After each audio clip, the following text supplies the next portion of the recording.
দাঁতের চিকিৎসা জগতে ডেন্টাল ট্রিটমেন্টের যে জগৎ, সেই জগতে আরসিটি একটা খুব পপুলার নাম। আজকে আমি আপনাদের বলবো কোন কোন ক্ষেত্রে আরসিটি করা যাবে বা করবেন, আর কোন কোন ক্ষেত্রে আপনি আরসিটি করবেন না। তাই ভিডিওটার পুরোটা শেষ পর্যন্ত দেখুন, তাহলে আপনাদের উপকার হবে। এবং ভালো লাগলে অবশ্যই শেয়ার করবেন, যাতে আপনার বন্ধুবান্ধব আত্মীয়রাও এই ভিডিওটা সম্পর্কে, এই বিষয়টা সম্পর্কে জানতে পারে। তো নমস্কার, আমি Biswajit Majumdar, dental and oral hygienist. RCT একটা খুব পপুলার নাম, যেটা আপনি যে কোনো ডেন্টিস্টের সাইনবোর্ডে বা আমার নিজে যখন আপনি চিকিৎসা করাতে যান, দাঁতে খুব পেন হচ্ছে, জল খেলে শিরশির করছে, সেসব ক্ষেত্রে ডাক্তারবাবু আপনাকে প্রাইমারি ইনফেকশন থেকে বার করার পর আপনাকে সাজেস্ট করে যে দাঁতটাকে রাখা যাবে, আপনি আরসিটি করলে রাখতে পারেন। প্রথম আমি জানবো আরসিটি কী।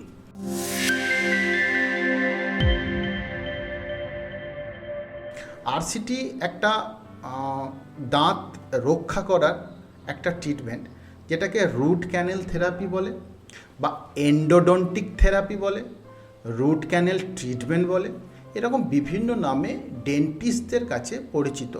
সাধারণ মানুষের কাছে এটাকে আরসিটি নামেই পরিচয় করা হয়েছে। এই আরসিটি সেই সব ক্ষেত্রেই করা যায় যে দাঁতের গর্ত হয়েছে বা ক্যাভিটি হয়েছে, ক্যাভিটিটা বা গর্তটা বাড়তে বাড়তে এনামেলকে ক্রস করেছে, এনামেলের পরের স্তর ডেন্টিনকে ক্রস করেছে, তারপরে দাঁতের যে পাল্প থাকে, পাল্প মানে হচ্ছে আপনার দাঁতকে ব্লাড সাপ্লাই দেয়, দাঁতকে পুষ্টি দেয়, দাঁতেরও কিছু পুষ্টি দরকার। সেই পুষ্টি যাওয়ার যে অংশটা, যেটা খুব নরম, সেই অংশ পর্যন্ত গর্তটা পৌঁছে গেলে তখন আপনার জল খেলে শিরশির, খাবার খেলে খাবারের একটা টুকরো ঢুকে গেলে ব্যথা করে এবং সেখান থেকে ইনফেকশন হয়ে যাওয়ার চান্স থাকে এবং হয়ও, মুখ ফুলে যায়। সেই অংশ পর্যন্ত যখন গর্তটা চলে যায়, সেই সব দাঁতের ক্ষেত্রে ডাক্তারবাবু যদি সাজেস্ট করে যে আপনার দাঁতটা চারিদিক থেকে খুব ভালো আছে, এক্স-রে ভিউ দেখা গেল দাঁতটা খুব ভালো আছে, আপনার বোন দাঁতের চারিদিকে যে সকেট বোন আছে সেই বোন খুব ভালো আছে, আপনার দাঁতের আশেপাশের যে লিগামেন্ট যেগুলো খুব ভালো আছে, মাড়ি খুব ভালো আছে, ডাক্তারবাবু সাজেশন করলে অবশ্যই সেই দাঁতগুলোকে আরসিটি করে নেবেন। আরসিটি মানে যদি বলতে চাই, খুব এই বিষয়ে যদি আপনাদের আরও বিস্তারিত জানতে চান, তাহলে আমাকে কমেন্ট বক্সে জানাবেন। আরসিটির ওপরই পুরো ভিডিও করে একটা দেব। আরসিটি যদি খুব নর্মাল ভাষায় বলি, যে আপনার দাঁতটার যে কারণে ব্যথা হচ্ছে, আগেকার দিনে বা পুরনো দিনে কি হতো, ট্রিটমেন্টে পুরো দাঁতটাকেই তুলে ফেলে দেওয়া হতো। এখনকার দিনে সেইটা কি করা হলো, রিসার্চ করে যে দাঁতের যন্ত্রণার কারণটাকে নষ্ট করে দাও, দাঁতটা থাক, মানে জাস্ট লাইক মমি করে রেখে দেওয়া হয়। দাঁতটার মধ্যে, দাঁতটা হাড়ে বসে আছে, দাঁতটা চিবিয়ে খেতে পারবেন, দাঁতটা যে ইউজ বা অ্যাকশন ছিল ভগবান তৈরি করে দিয়েছে, সেই অ্যাকশনটা ঠিকঠাক যাতে করতে পারে, সেই তার যা ভূমিকা পালন করবে, এইটাই আরসিটি, দাঁতটা যন্ত্রণাহীন হয়ে মমি করে রেখে দেওয়া। আমি প্রথমেই বললাম যে আরসিটি করার ক্ষেত্রে দাঁতের এই কন্ডিশন হলে সেই ক্ষেত্রে আরসিটি করেন, পাল্প বেরিয়ে গেলে। আর কিছু কিছু ক্ষেত্রে আছে, যখন আমরা ফিক্সড দাঁত করি, সেই ফিক্সড দাঁত করতে গেলে যে বোনের সাপোর্ট নিতে গিয়ে ভাইটাল কাটিং করতে হয়, আর দাঁতের সাপোর্ট নিতে গেলে দাঁতটা চারিদিক থেকে আমাকে ক্রাউন করার জন্য কাটিং করতে হয়, যেটাকে বলে ভাইটাল কাটিং বা চারিদিক থেকে। সেই দাঁতটা কাটিং করার পর বেশ কিছুদিন ভালো থাকে, কিন্তু দেখা যায় দীর্ঘদিন থাকার পর ওই দাঁত থেকে কখনো কখনো কারো কারো ক্ষেত্রে একটা শিরশির আসে, বা জল খেলে শিরশির করা, চা খেলে শিরশির করে, এইগুলো হয় এবং চাপ দিলেও ব্যথা করে। তখন সেই সব ক্ষেত্রে ওই দাঁতের ক্ষেত্রে আমাদের কী হয়, ক্যাপ খুলে আরসিটি করা হয়। না হলে কিছু কিছু ক্ষেত্রে দেখা যায় যে ক্যাপের ওপর থেকেই পাল্পটাকে ইনঅ্যাক্টিভ করা হয় বা আরসিটি করে নেওয়া উচিত।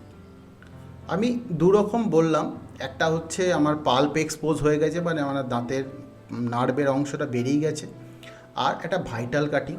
আমি 3 নম্বর যদি বলি, যে দাঁত দেখবেন একটু শিরশির করছে, জল খেলে খুব সেন্সিটিভিটি আছে, সেন্সেশন দিচ্ছে চা খেলে, এবং তাকে প্রথম দিকে আমরা কিছু কনজারভেটিভ ট্রিটমেন্ট করা হয়, mouthwash, paste, medicated paste দিয়ে কিছুদিন দেখা যায় যদি এখান থেকে আমি রিকভারি পারছি না, মানে আমি সুস্থ হতে পারছে না, তখন সেই সব দাঁতের ক্ষেত্রে আরসিটি করে নেওয়াই ভালো, এতে দাঁতটা বেঁচে যায়।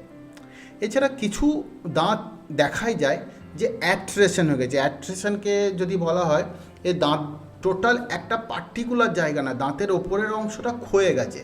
এই অ্যাট্রেশনটা যদি আপনি ভালো করে জানতে চান, এর যদি আপনারা জানাবেন কমেন্ট বক্সে অ্যাট্রেশন কী, তাহলে সেটার উপরেও একটা ভিডিও করে আপনাদের অবশ্যই জানাবো।